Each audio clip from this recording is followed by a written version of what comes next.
Kanye. Oh boy. Kanye West is back in the news, ladies and gentlemen. It's where he loves to be most. Oh, by the way, happy Wednesday to all of my listeners, old and new. Thanks so much for tuning into the This Behaviour Gal podcast. No music today. Just want to go into talking about this topic because, oh my gosh, it irritates me so much. And I don't know how you all feel about Kanye West. I used to be the biggest fan of Kanye West. I thought the man was extremely gifted when it came to producing music and, very witty when it came to his wordplay with his rhymes. I thought he was bold. I didn't like the arrogance. I'm not a fan of arrogance, but I like people who are like go-getters. That's definitely one of the things I think I was attracted to with Kanye West is that he seemed to be a go-getter. Really started from nothing, and I mean, the man has like 24 Grammys right now. But that's the past. Kanye West has changed completely. I don't know if this is who he always was, but he has changed in a way that is just, and I know a lot of people say this word and I get upset when they say it, but I have to say it because it's so true. Diabolical. He is absolutely diabolical. He has transformed into this racist, Jew-hating attention seeker. And he's always been an attention seeker, but now you add the racist and the Jew-hating part to it, and it's just incredibly, it's so sick to me. And he's using his platforms to spew his racist rhetoric and his anti-Semitic venom. And I don't know if you guys saw, it's been all over the news now, but he went on a 96-hour racist rant on his platform of choice, X, formerly known as Twitter. It's where a lot of people go to spew their racist rhetoric and their anti-Semitic statements. And they seem to get away with it a lot until someone says, hey, Elon Musk, shut this down. And then he gives them some time. And then later on, he shuts them down, as was the case with Kanye West, in a sense. But Kanye was on this rant, this 4-day rant, attacking everyone from women to Black people to Jewish people. Now, he even claims that he made $40 million selling Nazi clothes. $40 million. Now, Kanye is notorious for being hyperbolic.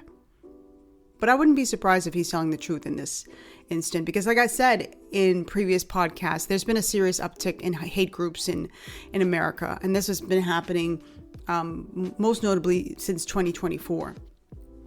And in a previous podcast, I told you guys about those Lincoln Heights residents who chased the neo-Nazi group out of their area after they came in there with their flags that had swastikas on it, these Nazi flags, and was shouting the N-word to anybody who was passing by. So I think there's an appetite for that type of content. I think it's an appetite for that type of attire because people want to feel like they're a part of something, even if it's nasty, violent, hateful. And I'm sure they loved his collection. Let's talk a little bit about that collection, which, by the way, was his collection was on his shop that was on Shopify. And Shopify dropped his backside for violating its terms. So he had these t-shirts that had black swastikas printed on them, and he was selling them for $20. Shopify, of course, caught wind because people were going to the store and complaining. And they said that he, quote, did not engage in authentic commerce practices and violated our terms. So we removed him from Shopify. And it's like Kanye West, like 1 minute he's like angry about the fact that Shopify has dropped him. And then in the next minute, he's like, oh, I didn't want to be there anyway. Like when you're trying to date someone and they reject you, like how sometimes guys will try to get with a girl and she'll reject him and be like, oh, I didn't want you anyway. Or they start to diss him. But Kanye is a black man. He understands fully the history behind the swastika. He knows what he's doing. But he gets away with it because people call him a genius. He's a rap genius. He's a lyrical genius. And of course, his hardcore fans excuse his behavior and they chalk it up to Kanye being Kanye. Which is crazy to me because even when I was a fan of his music, and I still like his older music, I mean, everybody has a limit, right? Insulting Jewish people and black people and calling them out of their names, using racist rhetoric, like that's not the thing that gets you off the Kanye train. You don't have a line? Then you have online bigots who are so happy that he's speaking out and he's striking back at Jewish people. This is a man who says he loves Adolf Hitler. He even claims to be a Nazi, which in and of itself is just stupid. And it's laughable if we're not for the seriousness of his statement. You know, what he doesn't understand is that he can be racist and anti-Semitic all he wants, and he will never be considered a Nazi. He will never be in their ranks. They are going to cheer from the sidelines and laugh at him and use him as their lapdog to destroy his own community and to talk trash about his community and make a fool of himself, but they would never welcome him. And let me just give a quick little history lesson, because I realize that sometimes younger people come across my platform. A lot of people don't know about the Holocaust. A lot of people don't understand anything about slavery. But let me give you a little lesson, a little quick lesson on Nazis. You have people out here who are quick to glorify their ideology, and they have no idea about the atrocities that they inflicted on Jews, Black people, anybody who they didn't think was racially pure like them. Right? This is their sentiments, that they're racially pure. And this ideology of theirs led them to slaughter 6 million Jews in the Holocaust. Now, the Holocaust is an event that neo-Nazis today, many of them, deny even happened. In some countries, you'd be arrested for denying that the Holocaust ever took place. And the Nazis, or these neo-Nazis, they are determined to destroy anyone who they view as an enemy or threat, whether that's Jewish people or Black people. They hate everyone who doesn't look like them. Okay? That includes Black people, gay and bisexual men, Jehovah's Witnesses. If you got a disability, that's who the Nazis were targeting. The Poles, if you had any disagreement with Germany, you were an opponent of Germany, you were set square in their sights. You were a target. And these are the people who consider Black people to be racially inferior. We're nothing. They threw Black people in jail. Oh, by the way, for those of you who don't know, they used to forcibly sterilize them, and they killed them. He doesn't even understand that he would have been targeted and possibly sterilized and killed by this very group that he's idolizing. Just makes him look like a complete fool. Kanye West is no more than an attention seeker. Has his talent gone away? Of course not. I still believe Kanye to be incredibly gifted at what he does. He does have a gift, but he's not as famous as he once was. These days, he gets a lot of attention for his antics. Nobody's talking about his music like that, right? There was a time, and this man has like 24 Grammys. That's no small feat. A lot of people in the business didn't have Grammys. When Tupac was alive, he didn't have any Grammys. Notorious B.I.G., no Grammys. You know, you had a lot of people who didn't have Grammys, but they put out really great, iconic music. But there was a time when he dominated airwaves. There was a time when you had established artists and up-and-coming artists, jumping at the chance to hop on a track with him. When you watched award shows from me, it was always him and Beyonce. Oh, and of course, Taylor Swift. Those three people, I felt like the Grammys just gave everything to those three artists. He was really making waves. But times have changed. A lot of his A-list friends, like Jay-Z, his wife Beyonce, John Legend, all these people who collaborated with him in the past, all these people who sat next to him at award shows, they've now distanced themselves from him. They want nothing to do with him. John Legend famously criticized him after he came out. I don't know if you guys remember several years ago when he was like, slavery was a choice, right?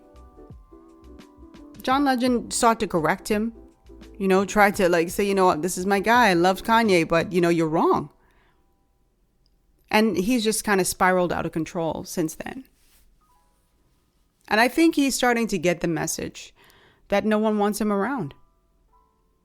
And for someone like Kanye, who attention is like air to him, this is how he breathes, this is how he lives, it's a blow to his bloated ego. He can't handle that. He was at the Grammys recently because he was nominated for Best Rap Song. he had this collaboration with Ty Dolla $ign, this song called Carnival, but he lost to Kendrick Lamar's Not Like Us, which, I mean, come on. That's been everywhere. Kendrick was at the Super Bowl recently. I mean, you had people on TikTok and Instagram and YouTube everywhere doing his dance and, you know, they not like us. They not like us. Like, that song was just like a juggernaut. So I don't think anybody was seeing him. Plus, you know, Kendrick Lamar walked away with several Grammys this year. But his antics, Kanye's antics, are so bad that the Grammys didn't even extend an invitation to him this year. So he said that he had to call everyone and fight for hours to get the Grammys, to get tickets to the Grammys. And eventually they were like, okay, well, he's nominated, so we're gonna give him tickets, but we're only gonna give it to him on the red carpet, which to me was a smart move. I know a lot of people were really upset about that because they're like, well, how do you have an artist and you don't let them in? Kanye's also a guy who, you know, goes up on stage and steals people's moments, like he did with Taylor Swift several years ago when she was up against Beyonce's Single Ladies. People don't forget that. Beyonce was up for awards this year. Taylor Swift was there as well. So, you know, it's like, let me just avoid all of this. You're not even welcome inside of the crypto.com arena. You cannot come inside. You can walk the red carpet. So, because he couldn't get inside, Kanye did what he does best. He pulled a publicity stunt. So he and his wife, Bianca Censori, took their consolation prize and they walked the red carpet. And of course, they had to make a splash. And so how did they do that? Well, Bianca, who was wearing a fur coat with a see-through dress underneath, decided to drop her coat and expose her breasts and her nether region. And nobody knew what she was up to until she turned around and like the coat hit the ground. I was watching in real time and I was like, this girl, because off on the side was a little boy who, by the way, looked like he was like, whoa, what's that? You know, like kids would do, a young boy would do. And it was like, why are you doing this? I mean, obviously it's the red carpet. You're not really thinking that kids are going to be there, but kids do come. Their parents bring them all the time. You had, Beyonce had her daughter there. You had other people with their kids there. It's a special moment for them, especially if they're nominated and there's a possibility that they're going to win. You know, they're going to bring their kids. But this was just embarrassing. It was just embarrassing. And I would advise each and every one of you just to read the tweets that he put out. I can't even read them on here because they had so many like curse words and it was just a mess. And this went on and on and on and on and on. And finally, Elon Musk decided to brand his account as not safe for work. That's all he could do, I suppose. And Kanye decided to just deactivate his account, but he'll be back as he usually does. I'm so over these celebrities who are like, oh, I'm just going to deactivate my account. Like, why do you activate it again later? Just go. Right? Just go. Kanye also addressed the fact that he didn't make his wife go naked on the red carpet. And I believe him. His wife has been an exhibitionist for as long as I can remember. As, you know, especially since she came on the scene. I think she's as much of an attention seeker as he is. I think they're equals. And so he was just letting people know, like, okay, I have dominion over my wife because this ain't no woke, you know what, you know? And he loves to remind us plebeians that he's a billionaire. Because he's like, why she's with a billionaire, why would she even listen to y'all? You know, that I feel like that's the insecurity thing there. So he has to lord the fact that he has money over, the peasants. I think it was a few years ago, he came out and said that he was bipolar. Well, Kanye says, no, he's not bipolar. No, he's actually autistic. You know, I'm just waiting for him to reveal that he's a racist and a narcissist. And I know that word narcissist gets thrown around a lot. It's overused, it's overblown. And a lot of times people just want to say someone's a jerk and they just call them a narcissist. But nope, if you read up on the signs of a narcissist, you'll find that Kanye West ticks all the boxes. But I want to talk just really quickly about his abusive relationship with the Jewish community, because he does spew anti-Semitic venom and then he apologizes. And then he says some more garbage and then he apologizes. Then he says some more garbage and then he apologizes, just like an abusive boyfriend. And I remember him, this was in 2023, writing a letter or a note on his social media accounts, a statement, I should say. And he had it in Hebrew, just apologizing for his outbursts and the consequences of his words or actions. But I knew back then that it was insincere. And I knew back then it was performative. Because here we are in 2025 and he's selling swastika themed t-shirts for $20. He won't stop. And for me, I've given Kanye West enough chances. I wish him well. I wish him healing. But most of all, I wish he would just stop showing up in my timeline. Thanks for listening to the This Bahamian Gal podcast. Don't forget to rate the show and leave us a review. And be sure to follow me on YouTube and Instagram at This Bahamian Gal. Also, we want to hear what you have to say, so weigh in on the conversation by emailing us at beourguest@thisbahamiangal.com. That's beourguest@thisbahamiangal.com. Or by going to our blog, thisbahamiangal.com, and leaving us a voice message. Yes, if you're on desktop, you'll see the leave a voicemail button on the right of the screen. If you're on your smartphone, which I'm sure a lot of you are, you'll see it at the bottom of the screen. We cannot wait to hear what you have to say. Thanks so much for listening. We'll see you next time. Bye.